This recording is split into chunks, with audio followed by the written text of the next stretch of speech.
অধিকার আদায়ের জন্য রাজপথে আসতে হয় না। অধিকার আদায়ের জন্য অ্যাডভোকেসি বা নেটওয়ার্কিং এর মাধ্যমে আমাদের অধিকার আদায়ের জন্য অনেক গোল টেবিল বৈঠক আমরা করেছি, কিন্তু স্বৈরাচারের দোষরেরা আমার সেই অ্যাডভোকেসি সেই পরামর্শ নেয়নি।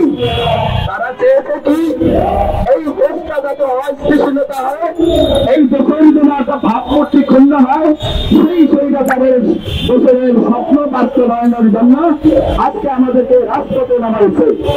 এই রাজপথ নামাইছে যখন আমরাও বুঝিয়ে দেব আপনার চেয়ার থেকে আপনাকেও নামতে হবে।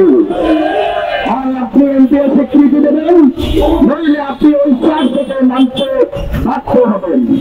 সেই বাধ্য করার জন্য আমরা সকলে প্রস্তুত আছি তো। আজকে আমরা সর্বোচ্চ প্রস্তুতি নিয়ে থাকবো।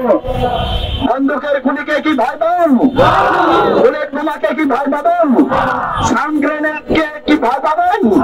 কে কে ভয় পাবেন? সেই সমস্ত বিড়ালের বাছুরকে বলবো আপনারা এখান থেকে চলে যান। আমরা ওই সাউন্ড গ্রেনেডের ভয় পাবো না, লাঠি চাষের ভয় পাবো না, পুলিশের ঠেকানিতে আমরা ভয় পাবো না, কাঁদানি গ্যাসকে আমরা ভয় পাবো না। সকল ভেদাভেদ সকল বৈষম্যকে দূর করে আমরা সামনে এগিয়ে গিয়ে আমাদের অধিকার আদায় করে ঘরে ফিরবো। এটা কি রাজি? সর্বোচ্চ প্রস্তুতি রাখবেন। যতই ঝড় আসুক, ততই ঝড়ের ব্যাগের গতিতে আপনাদেরকে আগাতে হবে। মনে রাখতে হবে কোন ঝড়কে অপেক্ষা করবেন না। আপনারা সর্বোচ্চ প্রস্তুতি রাখুন।